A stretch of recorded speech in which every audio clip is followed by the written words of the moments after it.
Namo tassa bhagavato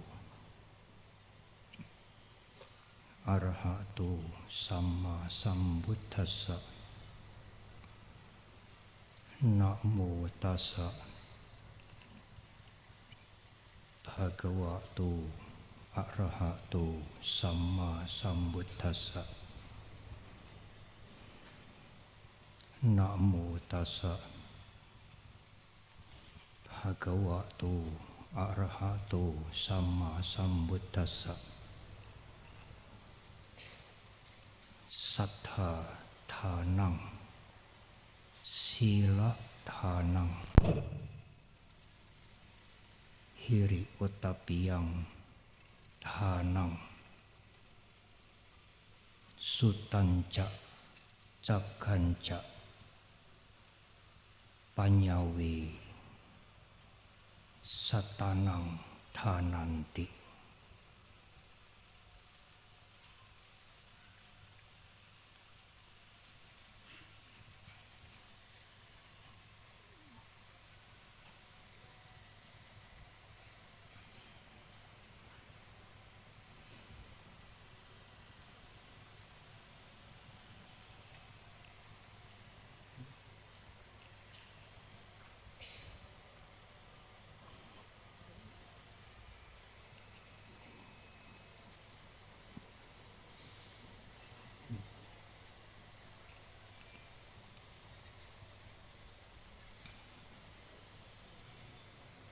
Katina,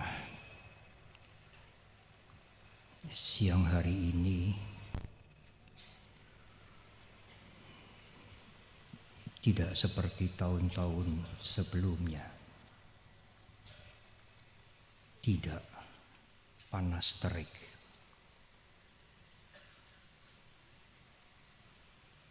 Tetapi suasananya cukup hangat, seperti hangatnya persaudaraan kita siang hari ini.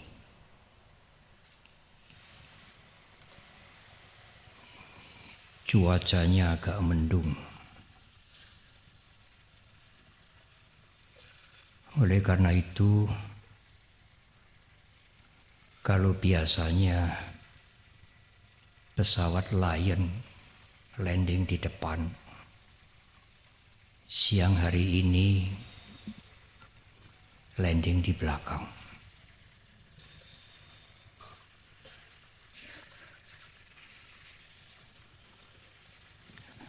Para biku yang sangat saya hormati, siang hari ini juga hadir Yang Mulia Bante Saranangkara Nayaka Mahathera dari Kuala Lumpur, Malaysia, dengan umat Buddha Malaysia yang cukup banyak. Hadir juga bersama kita Yang Mulia Bante Titik Sampano Mahathera dari Wihara Catra Jinadamo, Borobudur.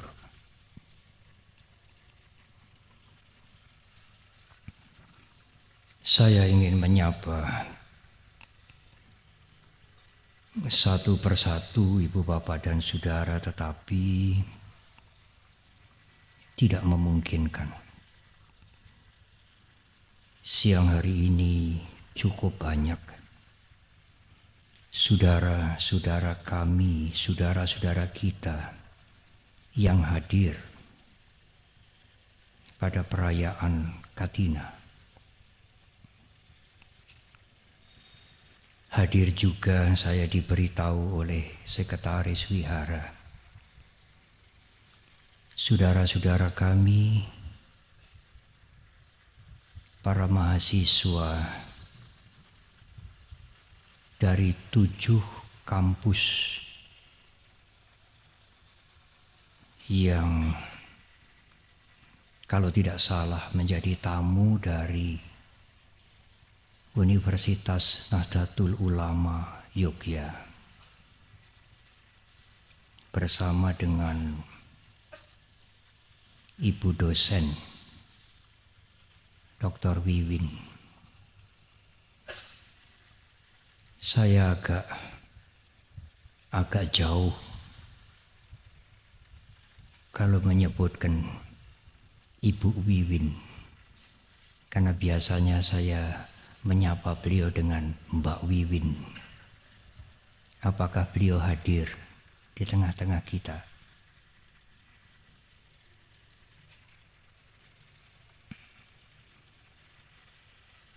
Siang hari ini juga hadir umat Buddha dari Medan, jauh sekali, yang dipimpin oleh Ibu Liping. Bahkan umat Buddha dari Lombok, dari Jawa Timur, tentu dari Jakarta, dari Cirebon,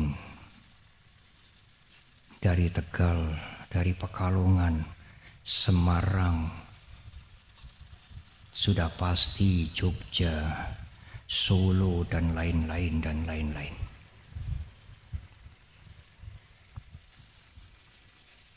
Ibu, Bapak, dan Saudara, perayaan Katina biasanya dinanti-nanti oleh segenap umat Buddha. Tidak hanya di wihara yang besar, tetapi juga di desa-desa, di pelosok-pelosok, di wihara-wihara dan cetia-cetia yang kecil. Karena setahun sekali umat Buddha ingin mempersembahkan kain jubah untuk para biku, selain kebutuhan-kebutuhan lain, yang antara lain makanan, bagian-bagian untuk tinggal atau tempat tinggal, dan obat-obatan.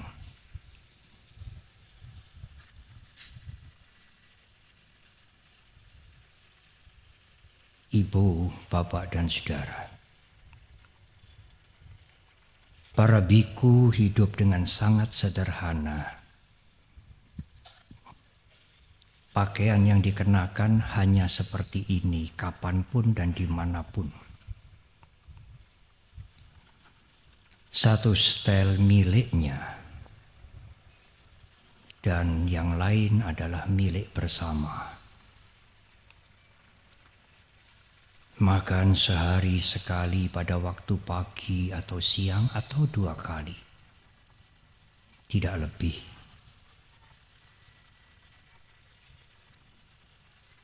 Tinggal dimanapun, dan sedikit obat-obatan pada waktu kami sakit.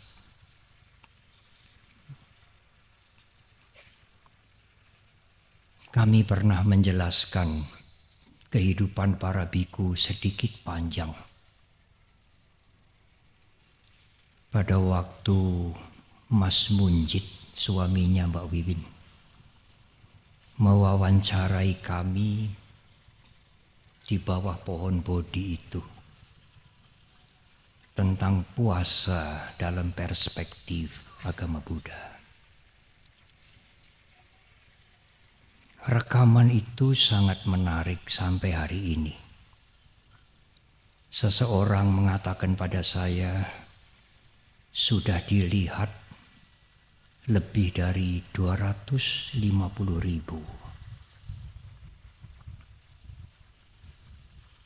Ibu, Bapak, dan Saudara, kalau hari ini Ibu Bapak mempersembahkan kain jubah, mangkuk, obat-obatan kepada para biku, itu bukan berarti untuk para biku yang hadir. Persembahan itu untuk sangga dalam masa Katina. Persembahan itu akan disimpan dan diatur oleh sangga, bukan oleh pribadi-pribadi para biku. dan digunakan untuk kepentingan sangga dan kepentingan umat. Untuk pendidikan, transportasi, membantu bencana alam dan lain-lain, membantu masalah sosial, termasuk membantu renovasi wihara di daerah-daerah dan lain-lain dan lain-lain. Persembahan utama adalah jubah dan kebutuhan lainnya kepada sangga, bukan kepada pribadi para biku, bukan kepada individu biku-biku. Kalau misalnya ibu bapak tidak sempat mempersiapkan jubah, obat-obatan dan lain-lain, ibu bapak mempersembahkan pacaya atau uang, ibu bapak dan saudara hendaknya tidak berpikir saya berdana atau memberikan uang kepada para biku. Tidak. Pacaya atau uang yang ibu bapak persembahkan itu mewakili 4 kebutuhan para biku, yaitu jubah, makanan, tempat tinggal, dan obat-obatan.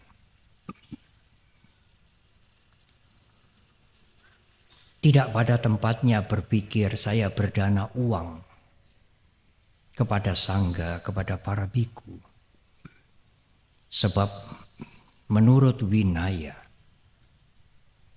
para biku tidak melakukan kegiatan jual beli, sehingga tidak memerlukan uang. Uang yang saudara persembahkan itu mewakili jubah, termasuk mangkuk, makanan sederhana, obat-obatan, dikala sakit, dan memperbaiki tempat bermukim.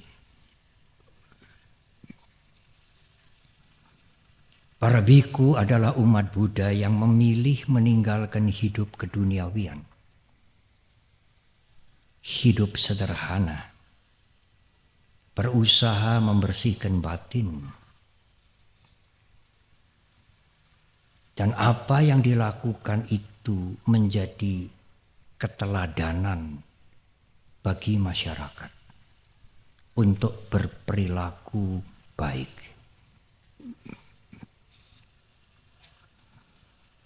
Para biku bukan misioneri yang menyebarkan agama Buddha, bukan. Para biku memilih jalan hidup sederhana, tidak ingin dibuai-buai dengan kenikmatan duniawi.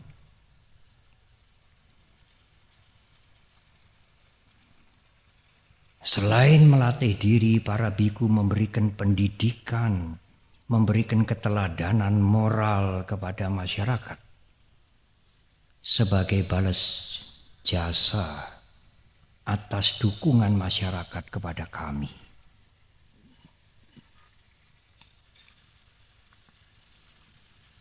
Di dalam kitab suci Tipitaka tidak ada perintah atau anjuran dari Guru Agung Buddha Gautama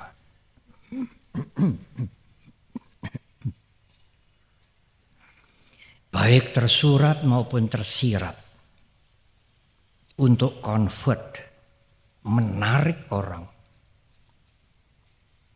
Jadikan segala bangsa muridku. Tidak, ibu bapak dan saudara. Anjuran atau perintah itu terang-terangan atau terselubung tidak ada. Tetapi Guru Agung mengatakan ada hal-hal yang baik yang berguna untuk banyak orang. Jelaskan itu kepada mereka semua yang ingin belajar. Tetapi Ada hal-hal yang buruk yang kalau dilakukan akan menghancurkan dia. Ingatkan itu kepada banyak orang. Itulah tugas moral para biku. Tidak lebih.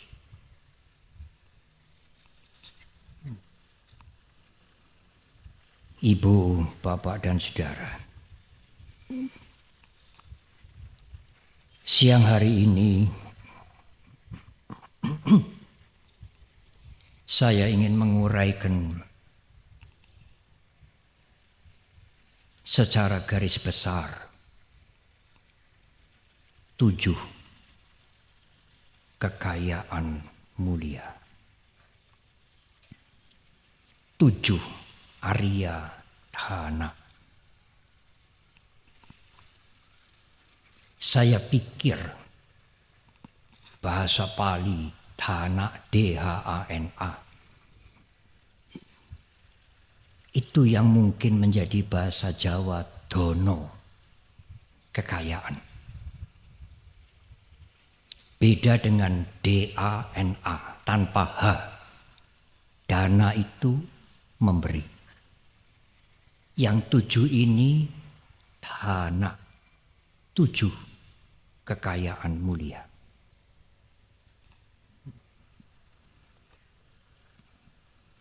Saya ingin menggunakan kalimat-kalimat yang sederhana.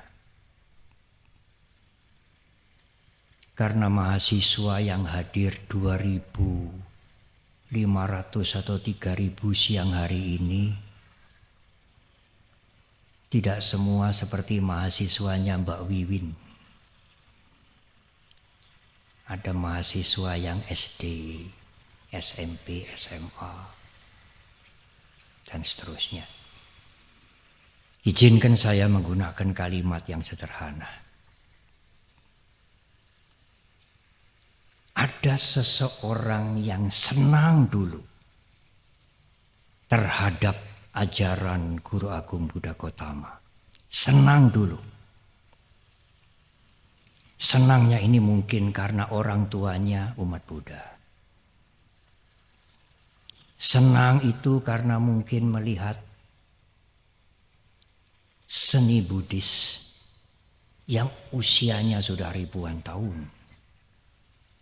Senang itu mungkin melihat wiharanya yang bersih. Senang itu mungkin bertemu dengan para biku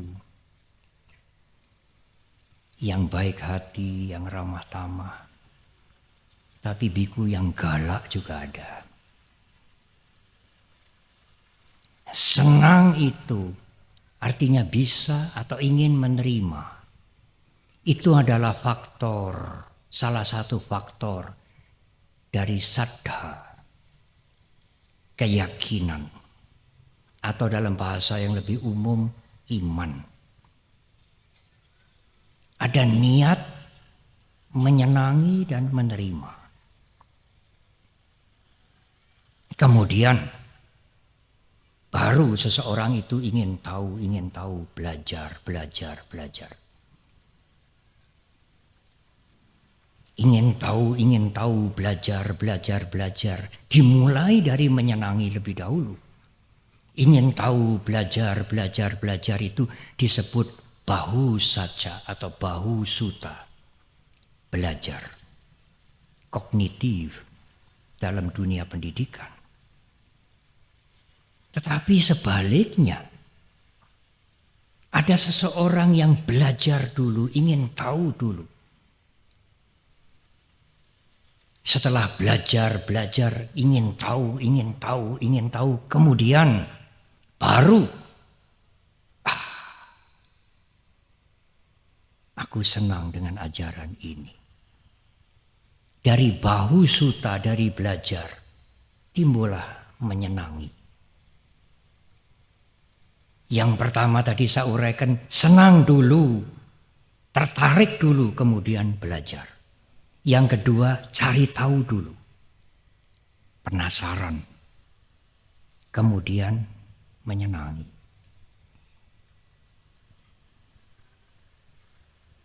Tetapi saddha, keyakinan atau iman dalam ajaran Guru Agung kita tidak cukup dua faktor ini. Menerima atau menyenangi dan mengerti atau kognitif. Harus ada unsur yang ketiga. Yang kita pelajari itu harus mampu mentransform, mengubah perilaku, sikap mental kita.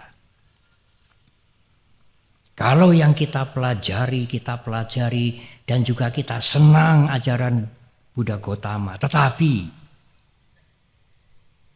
sikap kita, perilaku kita tidak ada perubahan.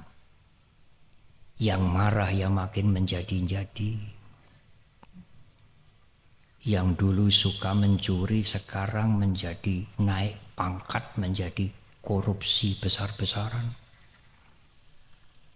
Yang dulu cerewet sekarang jadi galak. Yang dulu suka menipu sekarang menjadi suka menjelek-jelekkan orang lain. Keburukannya bertambah, kebaikannya tidak bertambah. Tidak ada perubahan moral ke arah yang lebih baik, maka keyakinan atau iman dia tidak ada gunanya. Oleh karena itu keyakinan menurut ajaran Guru Agung kita ada 3 faktor. Mengerti, yang dalam dunia pendidikan disebut kognitif. Menerima, afektif, affection, dan niat untuk mengubah diri, mentransform diri. Ibu, bapak, dan saudara, saya bertanya kepada Bante Saranangkara, umat yang dari Malaysia sebanyak ini bisa mengerti bahasa Indonesia tidak? Oh bisa Bante, bisa mengerti bahasa Indonesia. Semoga bisa mengerti ya. Ibu, bapak, dan saudara, sekarang ini sejak selesainya atau sejak COVID, ibu, bapak, dan saudara bisa belajar meditasi dari media sosial, dari handphone. Bisa belajar suta-suta dari handphone. Bisa belajar abhidhamma dari handphone. Bisa mendengar uraian dhamma saya. Tidak usah datang Katina setahun sekali. Setiap hari ibu bapak bisa mendengar uraian saya 24 jam. Saya pikir alangkah kayanya umat Buddha ini dengan pengetahuan ajaran Guru Agung kita. Tetapi sampai di mana transformasi, perubahan yang terjadi pada setiap umat Buddha setelah mendengar ajaran Guru Agung kita? Berubah atau sami mawon? Kalau tidak ada perubahan, keberagamaan saudara tidak ada gunanya.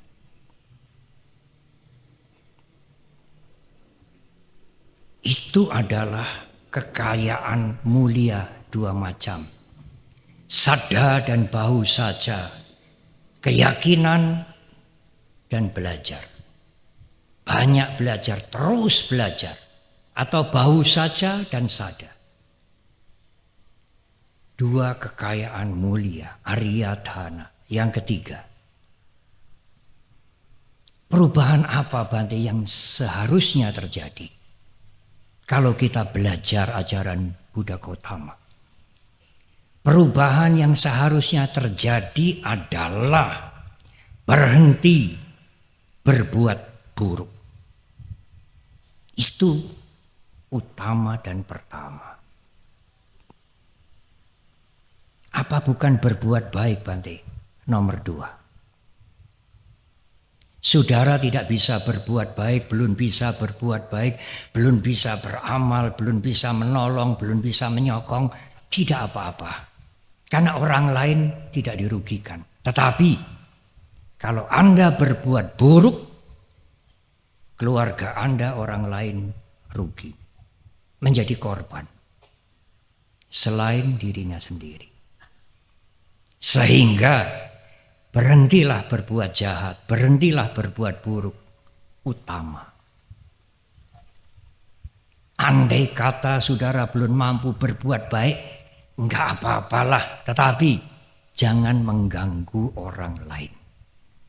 Jangan berbuat buruk, jangan berbuat jahat. Karena akan merugikan orang lain, merugikan lingkungan, dan menghancurkan saudara sendiri.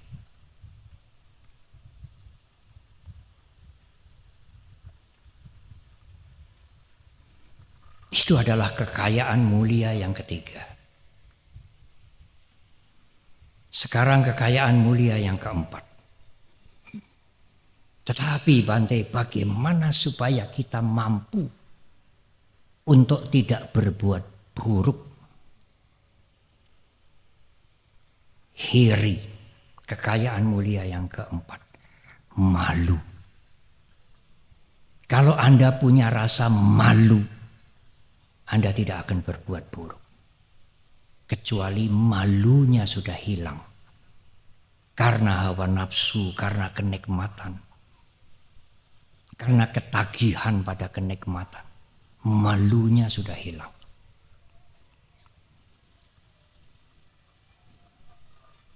Selain malu, takut akan akibat keburukan.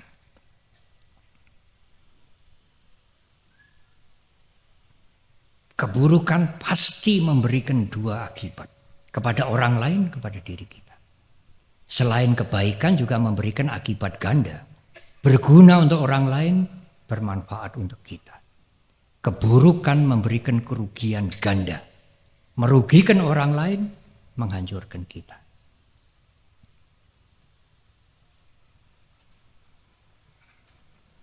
Saya baru-baru membaca koran bulan September. Tanggalnya saya lupa. Salah satu beritanya itu alat pemantau gunung berapi. Jadi sebelum gunung berapi meletus itu bisa dipantau. Kawahnya itu, asap kawahnya itu muncul. Di Gunung Kelut. Dicuri. Dan di koran itu ada pojok, ditulis komentar yang sinis. Apa toh di sini yang nggak dicuri? Aduh, malu saya. Saya berpikir, orang lain juga bercerita pada saya. Alat pemantau gunung berapi dicuri itu untuk apa? Itu untuk memantau rumah tangganya, Bante. Kalau ditinggal kerja mungkin di rumah tangganya ada yang meletus. Oh, begitu. Tetapi Pak Ayung juga pernah cerita. Di semua pesawat itu di bawah kursi ada pelampung. Dicuri. Untuk apa? Pelampung itu disediakan kalau mendarat darurat di air.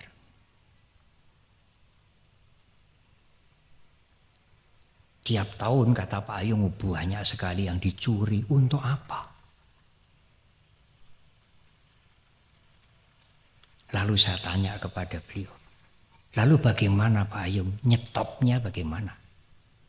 Hiri, malu mencuri tidak mempan, Bante. Muncul jurus selanjutnya, otapa. Ditakut-takuti kalau Anda mencuri hukumannya sekian, denda sekian, di penjara sekian. Itu otapa. Takut akibat perbuatan mencuri. Katanya beliau manjur, Bante, tapi yang mencuri juga masih ada. Kalau hiri malu sudah tidak dipunyai, otapanya muncul. Kalau sudah tidak punya malu, diingatkan akibat perbuatan buruk. Takutlah akan akibat perbuatan buruk.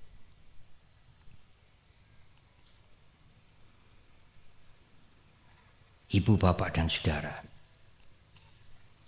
kalau ibu bapak membaca koran, menonton televisi, berita, hampir tiap hari kita disuguhi berita perang, pembunuhan besar-besaran. Di mana Bante? Enggak usah tanya di mana, jauh di sana. Semua sudah tahu. Kekejaman. Hampir seluruh dunia yang otaknya waras marah. Pertanyaannya adalah, siapa yang bisa menyelamatkan itu, Bante? Yang bisa menyelamatkan itu adalah malu berbuat buruk dan takut akan akibat keburukan. Kalau sudah tidak punya malu, tidak punya rasa takut, sulitlah untuk diperbaiki. Hiri otapa menurut Buddha Gautama, itulah pelindung dunia dari kehancuran. Malu berbuat buruk, takut akan akibat perbuatan buruk. Itu yang menyelamatkan, melindungi dunia ini. Hiri otapa. Dan dua-duanya adalah harta mulia. Saya sudah menjelaskan 5 harta mulia. Keyakinan atau iman, banyak belajar, berhenti berbuat buruk, malu akan berbuat yang buruk, takut akan akibatnya. Semua ada 7, sekarang yang ke-6. Yang ke-6 adalah jaga. Sering diterjemahkan memberi. Sering diterjemahkan berkorban. Jaga sering juga diterjemahkan murah hati. Tadi ketua panitia menggunakan kalimat bermurah hati. Terjemahan dari jaga. Lebih dari dana, D-A-N-A.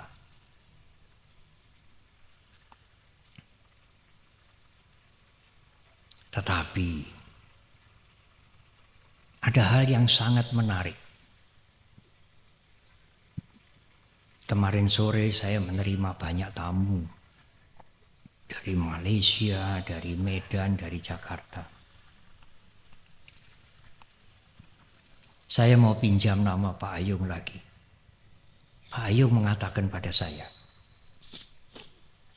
Bante, Nidikanda Sutta yang tadi baru diterjemahkan,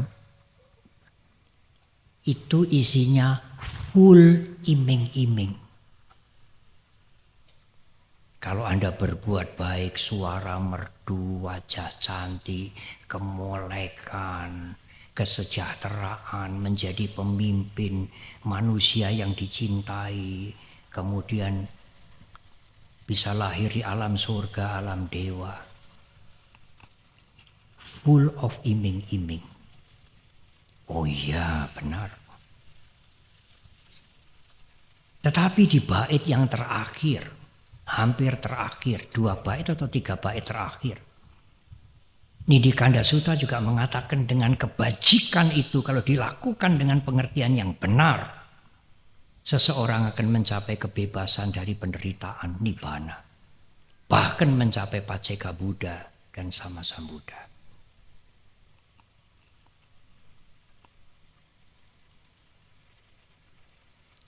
Ibu, bapak, dan saudara, Nidikanda Sutta itu bukan tafsir, itu ayat, itu sutta dari kitab suci. Tetapi umat Buddha membaca tidak menelan begitu saja. Oh, ini kitab suci mesti benar ini. Enggak boleh tanya, nek tanya mengko dosa. Tapi Pak Ayung bisa kritis. Oh itu full of iming-iming loh Bante. Di dalam Kalama Sutta Guru Agung kita mengatakan, siapapun yang mengajarkan ajaran kepadamu, apakah biku, apakah pandita, dengar, renungkan. Dengan nalar, dengan pikiran yang jernih. Benar apa tidak? Tidak menelan begitu saja. Saya berpikir, oh Pak Ayung ini the example of the good Buddhist.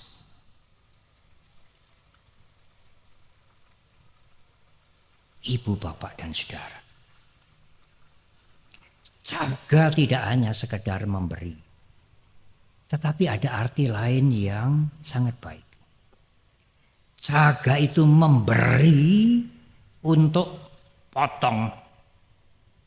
Basa Jawi ini pun ngaturi maringi kangge ngetok ikatan. Ikatan terhadap segala sesuatu yang tidak kekal. Di dunia ini apa toh saudara yang kekal apa toh? Kekayaan, kesejahteraan, kedudukan. Apa toh yang kekal? Semuanya wah gingsir berubah. Kalau saudara terikat, saudara menderita. Karena itu jaga itu memberi. Untuk belajar memotong, ngetok keterikatan.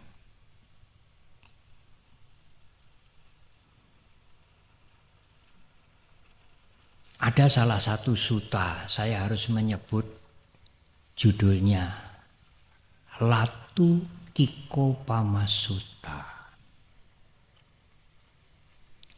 Karena ada Mbak Wiwin, saya harus ndalil.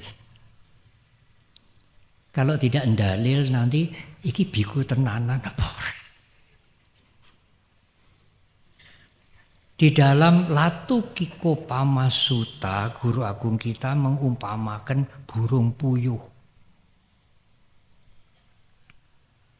Karena ada yang mengatakan, ya Bante, orang bisa ngetok, bisa tidak terikat itu kan kalau sudah kecukupan. Kalau masih kekurangan apalagi miskin, apa bisa ngetok?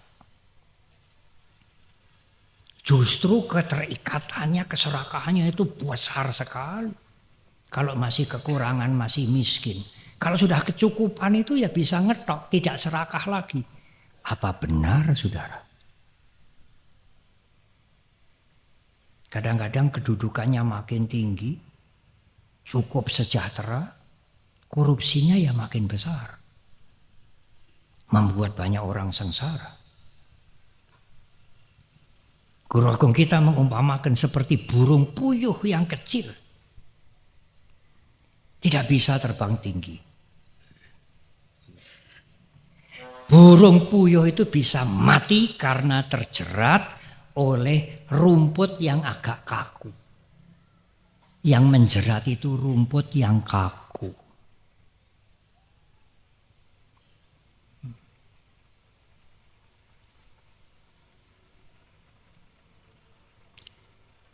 Omong-omongnya ditunda dulu. Ya meskipun ini ada rekaman tetapi omong-omongnya ditunda dulu. Saya ndak omong-omong kok Bante ya, ndak omong-omong sama tetangga tapi sama handphone. Ya. Tunda dulu. Tidak lama saya. Burung puyuh mati karena terjerat rumput ini yang kaku. Tetapi Guru Agung kita mengatakan seekor gajah. Meskipun dirantai patoknya kuat sekali. Dengan segala kekuatan dia bisa jebol patoknya itu bebas. Jadi bukan persoalan yang miskin, yang kaya, yang muda, yang tua. Persoalannya adalah Anda punya latihan melepas atau tidak. Rumput yang kecil bisa mematikan saudara. Tetapi rantai yang besar, gajah tidak takut. Tiba waktunya melepas, ya lepas. Jasmani harus ditinggal, kekayaan harus ditinggal, kedudukan harus ditinggal. Apa toh saudara di dunia ini yang tidak ditinggal? Setelah kematian apa toh yang dibawa? Hanya perbuatan. Nah kalau perbuatannya banyak buruknya, ya yang dibawa banyak buruknya. Kalau perbuatannya banyak baiknya, yang dibawa ya banyak baiknya. Oleh karena itu latihan untuk memotong ketok ikatan. Itulah jaga. Kekayaan mulia yang keenam. Sekarang yang ketujuh. Panyawe satanang danang. Kalau Anda punya wisdom, punya kearifan, Anda punya kekayaan yang sangat besar.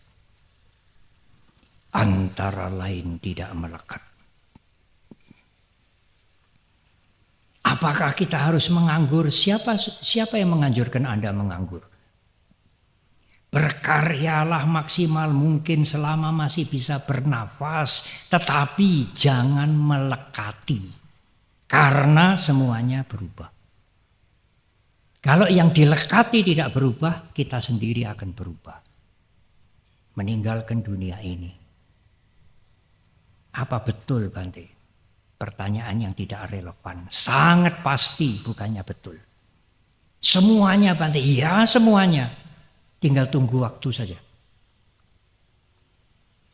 100 tahun kemudian kalau masih ada Katina di sini. Kita semua yang duduk ini para biku sudah berganti semua.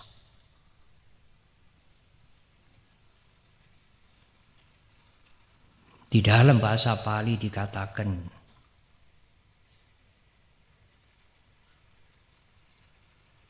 jiwa tewapi sapanyo apik wita parakaya. Jiwa tewapi sapanyo apik wita parakaya. Andai kata saudara lagi hancur, menurun, lagi sial, baru suwe Bante. Yang dari Medan mengerti suwe ya. Jiwa tewapi sapanyo. Kalau Anda punya kebijaksanaan, Anda bisa bertahan. Anda tidak hancur. Tetapi kalau Anda tidak punya kebijaksanaan, sekalipun Anda kaya, Anda kecukupan, sekarang juga Anda mulai hancur. Karena tanpa kebijaksanaan, materi yang Anda punyai, fasilitas yang Anda punyai, akan Anda gunakan untuk menghancurkan orang lain. Merugikan orang lain, sing penting ra aku senang. Sekarang juga Anda mulai hancur. Kalau tidak punya panya. Jiwa tewapi sapanyo apik wita parakaya. Sekalipun Anda baru down, kalau Anda punya kebijaksanaan, Anda bisa bertahan. Inilah 7 kekayaan Arya. Makan bergizi mental untuk kita semua. Ibu, bapak, dan saudara, selamat merayakan Katina. Para biku selesai menjalani masa wasa. Para umat bersukacita mempersembahkan kebutuhan sederhana para biku sekaligus latihan untuk melepas. Saya ingin berpesan tahun depan semua yang hadir sekarang harus hadir kembali. Karena tahun depan 50 tahun Wihara Mendut.